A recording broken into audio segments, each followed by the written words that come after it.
అందరికీ నమస్కారం.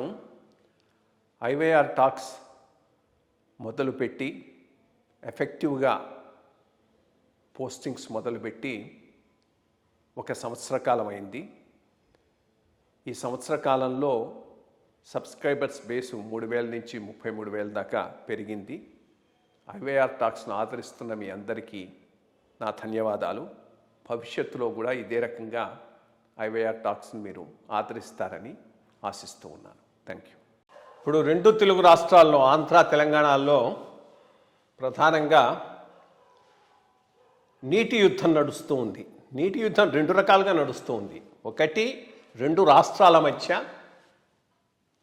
2 పార్టీల మధ్య, తెలంగాణలో 2 పార్టీల మధ్య, ఆంధ్రాలో 2 పార్టీల మధ్య నడుస్తూ ఉన్నది.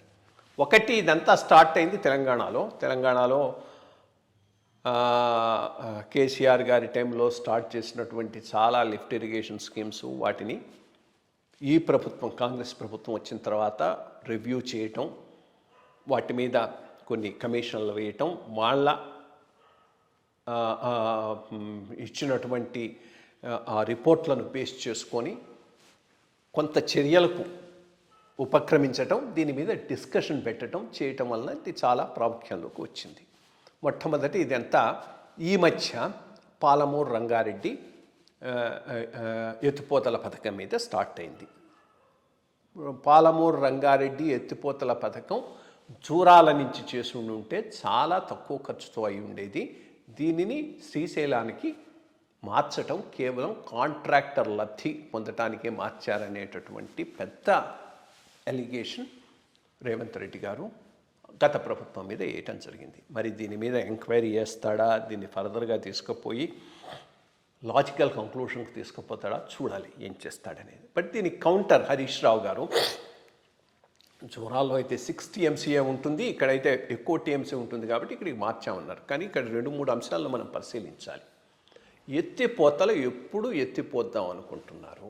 ఎత్తిపోతలే గనక వర్షాకాలంలో నీళ్లుండే టైంలో షార్ట్ పీరియడ్లో ఎత్తిపోసే విధానం అయితే జూరాలే బెటరు. ఎందుకంటే అక్కడ 6 TMCA అయినా మళ్ళా రీప్లెనిష్ అవుతూ ఉంటుంది.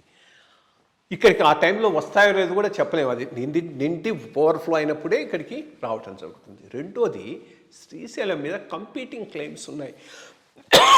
ఒక్క మీ ఎత్తిపోతలకే ఆగి ఉండదు, దాన్ని కొంత వెంటనే నిండంగానే కిందికి పోతుంది, అటుకుపోతుంది, అటు లిఫ్ట్ ఇరిగేషన్ స్కీమ్స్ ఉన్నాయి. సో ఎంతవరకు అక్కడి నుంచి తీసుకునేటటువంటి అవకాశం ఇక్కడికి ఉంటుందనేది కూడా ఈ 2-3 అంశాలను పరిగణలోకి తీసుకుంది. దాని మీద ఒక ఫైనల్ జడ్జిమెంట్ అయితే ఇవ్వలేము. అఫ్కోర్స్ వాళ్ళ వాదనలు వీళ్ళ వాదనలు రెండిట్లోని కొంత వాస్తవం అయితే తప్పకుండా ఉన్నది. బట్ ఇవన్నీ కూడా పరిగణలోకి తీసుకున్న తర్వాతనే దీని గురించి ఒక కంక్లూషన్కు రాగలుగుతాం. సరే, ఈ దీంట్లో మీకంటే మేము బాగా చేసాం, మీకంటే వాళ్ళు బాగా చేశారనే దాంట్లో మన అసెంబ్లీ చర్చలో మరి ఆలోచించకుండా అన్నాడో, ఆలోచించి ఉద్దేశపూర్వకంగా అన్నాడో కానీ నేను చంద్రబాబు నాయుడు గారితో మాట్లాడి రాయలసీమ లిఫ్ట్ ఇరిగేషన్ స్కీమ్స్ను ఆపించాననేటటువంటి ఒక అంశాన్ని రేవంత్ రెడ్డి గారు ప్రస్తావించారు. తప్పకుండా ఇది అక్కడ చంద్రబాబు నాయుడు గారికి డ్యామేజ్ చేసేటటువంటి స్టేట్మెంట్, దాంట్లో ఏమీ అనుమానం లేదు. మరి అట్లాంటప్పుడు ఎందుకు చేశాడు, వాట్ వాస్ ది రీజన్ అనేటటువంటిది అది ఇంకా మనకు తెలియాల్సింది. వెంటనే వాళ్ళు అట్నుంచి రెస్పాండ్ అవుతూ, ఇది మా టైంలో కాలేదు, అంతకన్నా ముందే రాయలసీమ ఎత్తిపోతల పథకాలకు పర్మిషన్స్ లేవు కాబట్టి జగన్ గారి టైంలోనే ఆపేశారంటూ వాళ్ళు దానికి రిజైండర్ ఇవ్వటం జరిగింది. ఏమైనప్పటికీ ఒకటి మాత్రం నిజం, ఈ నీళ్ల అంశాలు ఇప్పుడే కాదు, చాలా రోజుల ముందు వరకు కూడా ఈ 2 రాష్ట్రాల మధ్య సమస్యలుగానే మిగిలిపోయేటటువంటి అవకాశం జాస్తిగా ఉన్నది. ఇన్ఫ్యాక్ట్ స్టాఫ్ సమస్య తీరిపోయింది, నిధుల సమస్య తీరిపోయింది, ఢిల్లీలో ఆంధ్రాభవన్ సమస్య తీరిపోయింది, మిగిలిన అన్ని అంశాలు సెటిల్ అవుతున్నాయి. కానీ నీళ్ల విషయంలో అంత వెంటనే ఇది సెటిల్ అయ్యేటటువంటి అవకాశం లేదు. సరే, దీనికి తోడుగా ఇంకొకటి పోలవరం టు నల్లమల సాగర్ ప్రాజెక్టు. దానివల్ల తెలంగాణకు నష్టమవుతూ వీళ్ళు సుప్రీంకోర్టుకు పోయినారు. సుప్రీంకోర్టు ఈరోజు విని ఇది సివిల్ సూట్ కింద రావాల్సి ఉంటుందేమో ఆలోచిస్తాం, అంత సులభంగా దీని మీద మేము ఒరిజినల్ జ్యూరిస్డిక్షన్లో పరిశీలించలేమన్నట్టుగా ఒక మాట ఇవ్వటం జరిగింది. కానీ ఒకటి, వాళ్ళు going ahead with preparation of project report అయితే అది ఏ రకంగా తెలంగాణకు నష్టం అవుతుందో నాకైతే అర్థం కావట్లేదు. రెండు ఇక్కడ ఎప్పటికైనా కానీ దిగువ ప్రాంతం ఆంధ్ర, ఎగువ ప్రాంతం తెలంగాణకు కేటాయించిన నీళ్లు తెలంగాణ తీసుకోకుండా వదిలితే తప్పితే ఆంధ్రాకు వచ్చేటటువంటి పరిస్థితి లేదు. వాళ్ళు ఎన్ని ప్రాజెక్టులు చేసుకున్నా, ఎంత చేసుకున్నా, ఒకవేళ వాళ్ళు ఎక్కువ వాళ్ళ డబ్బులు వేస్ట్ చేసుకోదలుచుకుంటే అది వాళ్ళ ఇష్టం, వాళ్ళ ప్రజలు అడగాల్సినటువంటి విషయం. అది ఎందుకని అంత పెద్ద ఇష్యూ చేస్తున్నారో తెలంగాణలో నాకు అంత అర్థం కావట్లేదు. ఎందుకంటే ఒక క్వాంటిటీ వీళ్ళకని నిర్ణయించిన తర్వాత వీళ్ళు అప్పర్ రీచెస్లో ఉన్నప్పుడు వీళ్ళు వదిలితేనే అక్కడికి పోవాలి, కానీ వదలకుండా పోలవరానికి పోయేటటువంటి ప్రశ్న అయితే ఉండదు కదా. కానీ అప్పటికి కూడా దాన్ని ఒక ఇష్యూ చేసి సుప్రీంకోర్టు దాకా తీసుకొని వెళ్ళారు.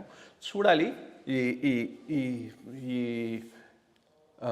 వాటర్ వార్స్ ఎప్పుడైనా, ఇక్కడనే ఆగిపోకపోవచ్చు, అన్ని ప్రాంతాలకు అవసరాలు ఉంటాయి. బట్ ఒకటి, ఆంధ్ర తెలంగాణకు ఉన్నటువంటి గొప్ప సదవకాశం ఏంటి అంటే కొంత ఇంటర్లింకింగ్ చేసుకుంటే ఉన్న వాటర్తోనే రెండు రాష్ట్రాలకు కావాల్సినటువంటి అవసరాలను తీర్చుకోవచ్చు. గోదావరిలో సర్ప్లస్ అయినప్పుడు కృష్ణాకు తీసుకొని పోవచ్చు, కృష్ణాలో అవసరమైనప్పుడు ఇటుకిచ్చి అక్కడ గోదావరి వాటర్ ఇచ్చుకోవచ్చు. సో ఇట్లా కొంత అవగాహనతో ముందుకు పోగలిగితే రెండు రాష్ట్రాలకు సరిపడేటటువంటి వాటర్ రిసోర్సెస్ అయితే రెండు మేజర్ రివర్స్లోనూ ఉన్నాయి. ఈ రెండు రాష్ట్రాల నుంచి ఈ దక్షిణ భారతంలో ప్రవహిస్తున్న ప్రధాన రెండు నదులు ఈ రెండు రాష్ట్రాల్లో ఉండటం, అందులో ఒకటి రెండు రాష్ట్రాలకు సరిహద్దుగా ఉండటం అనేది ఈ రాష్ట్రాల యొక్క అదృష్టంగా భావించాలి. సామరస్యంగా పరిష్కరించుకునేటువంటి అవకాశాలు అయితే తప్పకుండా ఉన్నాయి.